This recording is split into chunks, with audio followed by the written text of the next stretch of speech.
Assalamualaikum dan selamat pagi kelas. Oke, sebelum cikgu mulakan kelas kita hari ini, cikgu harap semua pelajar dalam keadaan yang sehat. Oke, baiklah. Minggu lepas kita sudah belajar, kita sudah masuk bab pengurusan peternakan poultry. Oke, yaitu dalam topik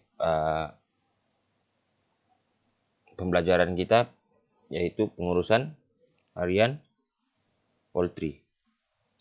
Oke, hari ini kita akan sambung lagi, masih lagi dalam bab pengurusan harian poultry. Untuk subtopik persediaan dan kelengkapan perumahan puyuh. Oke, persediaan dan kelengkapan perumahan puyuh ini dia lebih mudah berbanding dengan perumahan ayam. Sebab kalau puyuh ini dia lebih kecil, jadi kita tidak memerlukan ruang yang besar untuk membuat perumahan untuk peternakan puyuh sebab kecil kan. Jadi dia akan lebih mudah untuk kita membuat perumahan puyuh tersebut. Oke, disebabkan puyuh ini memerlukan perumahan yang ringkas dan mudah untuk disediakan, kan? Macam yang cikgu cakap tadi. Alright. Untuk jadwal di graf di bawah ni, untuk jadwal di bawah, ini adalah peringkat peternakan puyuh, di mana pada peringkat perindukan 1 hingga 14 hari atau 2 minggu. Oke, untuk peringkat pembesaran yaitu 15 hingga 42 hari, dan peringkat pengeluaran yaitu untuk puyuh penelur yaitu selepas hari ke-45. Oke. Alright. Untuk peringkat perindukan, bermula pada awal umur puyuh sehingga berumur 14 hari. Itu adalah untuk peringkat perindukan. Oke, peringkat perindukan ini bermula pada awal umur puyuh sehingga puyuh berumur 14 hari. Oke. Alright, biasanya pada peringkat ini puyuh ini ditempatkan di dalam sangkar khas yang bertutup. Oke, puyuh juga dia dalam peringkat ini juga puyuh dibekalkan dengan keperluan makanan dan minuman. Oke, sangkar yang untuk peringkat perindukan ini dia akan ditutup dengan menggunakan guning, canvas atau kertas keras untuk memberi keselesaan kepada ternakan puyuh kita. Maksudnya angin lah, maksudnya cuaca atau angin dari luar tidak masuk direct ke dalam kawasan perumahan puyuh kita. Oke, lampu pijar digunakan sebagai punca haba untuk mengelakkan puyuh daripada kesejukan dan memastikan suhu dalam sangkar sekitar 35 darjah Celcius. Oke, lampu pijar ini kita gunakan untuk mengawal suhu atau mengawal kelembapan. Maksudnya mengawal suhu di dalam kawasan perumahan, di dalam perumahan kita lah, untuk memberi ternakan puyuh kita ni keselesaan. Okey. Sebab kalau puyuh ni anak-anak masa umur puyuh dari 1 hingga 14 hari, puyuh ni sensitif. Okey, jadi kalau dia stres apa semua dia boleh mati. Alright. Okey, ini adalah gambar puyuh pada minggu pertama, anak puyuh di dalam reban. Alright. Oke, seterusnya peringkat pembesaran. Oke, peringkat pembesaran ni keperluan peralatan untuk peringkat ni dia perlu disesuaikan dengan pembesaran puyuh. Okey.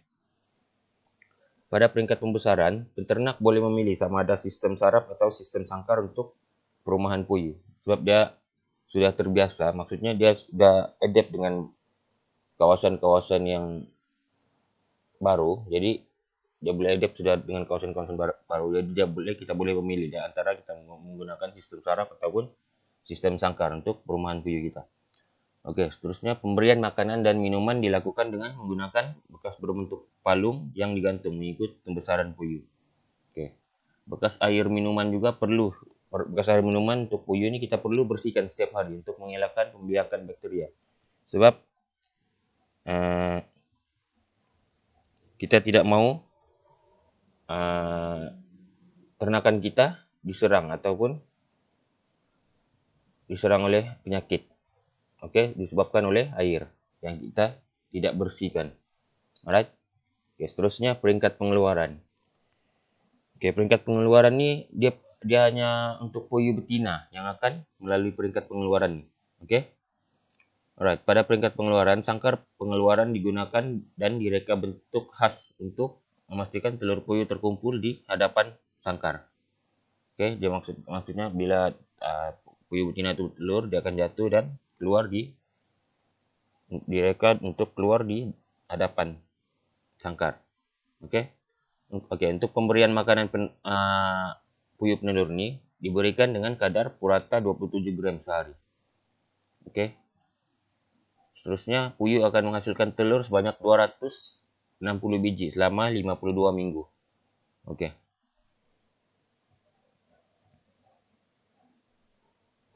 Alright, seterusnya merekod ternakan. Oke, aktiviti merekod ini dia merupakan satu aktiviti yang perlu dilakukan dalam setiap pusingan musim peternakan nih.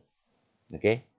Oke, ternakan dia akan direkod daripada mula ternakan kita diternak, lepas itu bilangan kematian ternakan kita, bilangan yang ditakai, dan bilangan ternakan yang hidup. Oke, itu semua adalah untuk itu semua adalah yang perlu kita rekodkan bermula daripada kita menternak. Oke, berat ternakan, kuantiti makanan, dan purata pengambilan makanan juga akan direkod untuk pengiraan nisbah penukaran makanan bagi kita punya makanan. Nah, makanan ternakan kita. Sebab kalau kita tidak mengambil semua, kita tidak dapat nisbah penukaran makanan kita setiap kali untuk umur ternakan kita. Oke. Seterusnya, dalam subtopik pengurusan harian poultry. Oke, untuk pengurusan harian dalam ternakan poultry ini dia merupakan proses kerja yang dilaksanakan bermula dari persediaan reban dan alatan sehinggalah ternakan mencapai umur untuk dipasarkan. Oke. Aktiviti pengurusan harian ini perlu dilaksanakan dengan teliti dan teratur untuk mencapai matlamat peternakan. Oke, macam kita boleh tengok dalam raja ini adalah pengurusan harian untuk poultry. Oke, yang pertama adalah kebersihan reban, pemberian makanan dan minuman, penjagaan kesehatan, merekod, dan pengurusan pengudaraan. Oke, kita pergi kepada kebersihan reban. Oke, kebersihan ini dia merupakan asas perkara yang paling perlu diambil perhatian sepanjang tempoh peternakan. Sebab bersekitaran reban yang bersih ini dia menjamin keselesaan ternakan, mencegah daripada jenis jangkitan penyakit, dan mengelakkan haiwan pemangsa datang ke reban. Oke. Itulah sebab kenapa kita perlu membersihkan ataupun kita perlu mengawal kebersihan reban. Kita perlu membersihkan reban kita. Oke. Pembersihan perlu sentiasa dilakukan, bukan di reban saja, malah peralatan pun perlu kita bersih dalaman reban dan persekitarannya untuk mengelak daripada ternakan kita dijangkiti penyakit ataupun diserang oleh bakteria. Oke, penyelenggaraan rumput dan tumbuhan yang berada di sekitar kawasan perumahan serta sistem salirannya juga perlu untuk sistem saliran perumahan kita juga perlu dibersihkan. Oke, selain itu pembersihan juga perlu dilakukan dengan sempurna supaya tidak mendatangkan masalah, terutamanya gangguan bau kepada masyarakat sekeliling. Oke, itu pun paling penting juga sebab kita tidak mau mengganggu kawasan sekeliling yang berada di yang ada di kawasan perumahan ternakan kita.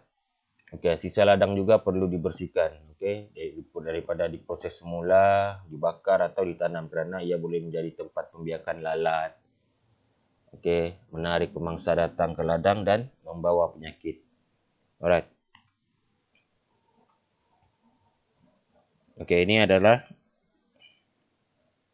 contoh pengurusan harian reban, yaitu di mana menghapuskan ternakan yang telah mati, proses pembuangan penghapusan sisa ladang, membersihkan sampah sarap, menghapuskan tempat pembiakan lalat, dan membersihkan tinja ternakan. Itu adalah contoh untuk kita buat pembersihan reban.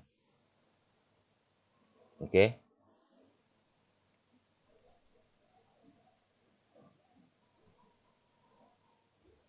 Itu saja daripada Cikgu. Sekian, terima kasih.